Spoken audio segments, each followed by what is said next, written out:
with the temperament of Donald Trump is not in charge of the law in our country. Because you'd be in jail. Secretary Clinton. With them. Can you answer the question, though? Snowflake?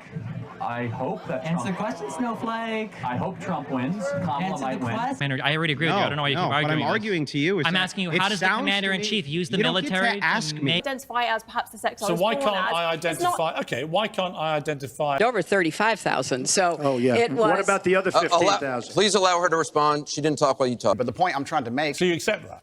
I accept that Because you used the analogy of responsibility for a child. my friend, these are very, These are actually really important things. they're Andrew. important things, but you interrupt me every 5 seconds, so it's hard for me to actually explain my point.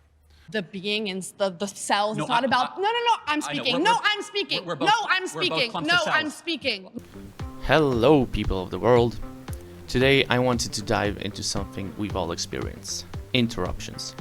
Whether it's in a casual conversation, a heated debate, or even a formal meeting, interruptions can derail the flow of communication and often leave us feeling frustrated, unheard, or even disrespected. But why do people interrupt? Is it just bad manners, or is there more going on beneath the surface?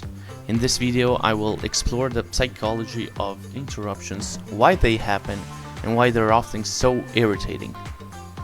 We'll also look at how they affect the quality of conversations and what we can do about them. Let's get into it. So first of all, why do interruptions feel so disrespectful? Let's start with why interruptions are such a sore spot for so many of us. I mean, we're speaking, we're not just delivering information, we're sharing a piece of ourselves. Interruptions cut that process short. They send a subtle, often unintended message. What you're saying isn't important enough for me to wait. This can feel invalidating, especially in situations where we're trying to express a thought that's deeply personal, nuanced, or complex. It's like having the rug pulled out from under your feet mid-thought. You know, interruptions also disrupt the rhythm of a conversation. Think of a dialogue like a game of catch. You toss an idea, and the other person catches it before tossing one back. Interruptions feel like someone grabbed the ball out of turn, leaving you standing there mid-throw. Let's talk about why people actually do interrupt. Now let's flip the script, you know. Why do people interrupt in the first place? It's easy to chalk it up to rudeness, but the truth is more complex. Here are some common reasons, for example. There's excitement or enthusiasm. When someone is really engaged in a conversation, they might interrupt out of excitement. They want to share an idea, agree with you, or build on what you're saying. Their interruption isn't meant to silence you, it's a sign they're invested in the exchange, even though it can come off as uncanny. Impatience or a need for efficiency. Some people interrupt because they're impatient. Maybe they feel conversation is moving too slowly, or they believe they already know what you're going to say.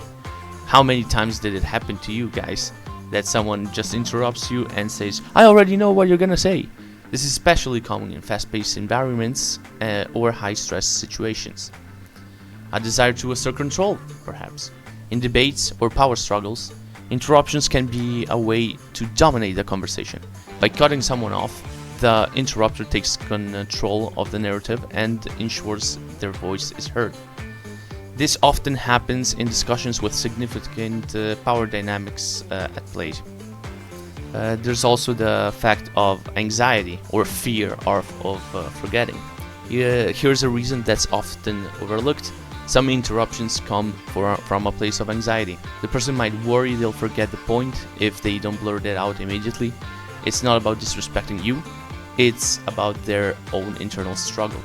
This has actually happened a couple of times to me, where I interrupt someone, but at least I always try to apologize and explain that I'm just simply going to forget a point that I wanted to introduce inside of the conversation. There's also the fact of habit or social norms. Finally, some interruptions are simply habitual. The person grew up in an environment where interrupting was the norm, and they don't even realize they're doing it. In some cultures, overlapping speech is a sign of engagement rather than rudeness. But also, let's see what happens in the mind of an interrupter? To understand the interruptions better, we need to explore what's happening inside the mind of one who does it.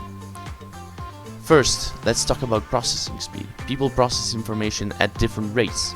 Someone who thinks quickly might jump in because they've already formed a response before you finish speaking. Second, there's the issue of mental rehearsal. Many people aren't listening to understand. They're listening to respond. As you're talking, they're mentally rehearsing their reply. This can make it hard for them to resist jumping in as soon as a thought pops into their head.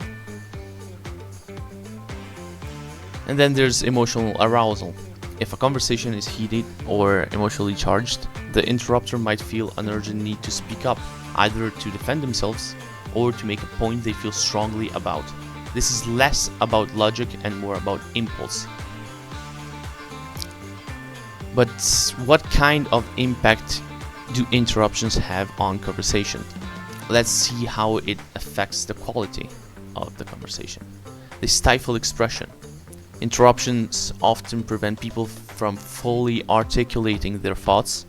This can lead to shallow or incomplete conversations, where important ideas never get a chance to surface. They create tension. Frequent interruptions can make conversations feel combative rather than collaborative. Instead of working together to explore ideas, people end up competing to be heard.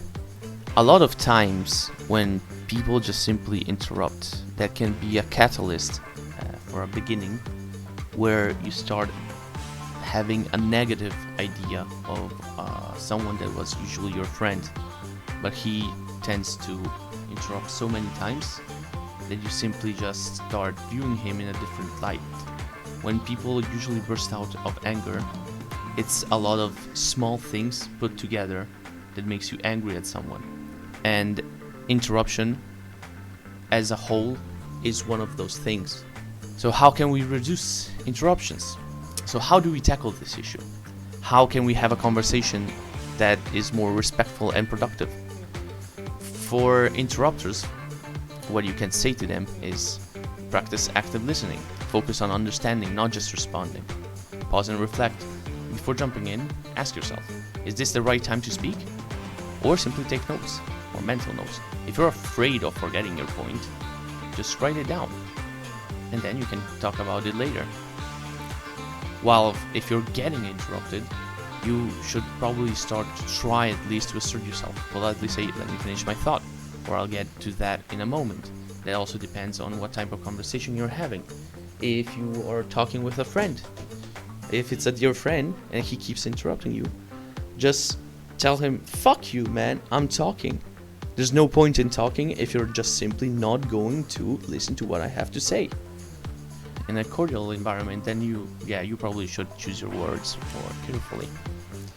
Or simply you can just redirect the conversation, gently steer the focus back to your point if it gets derailed.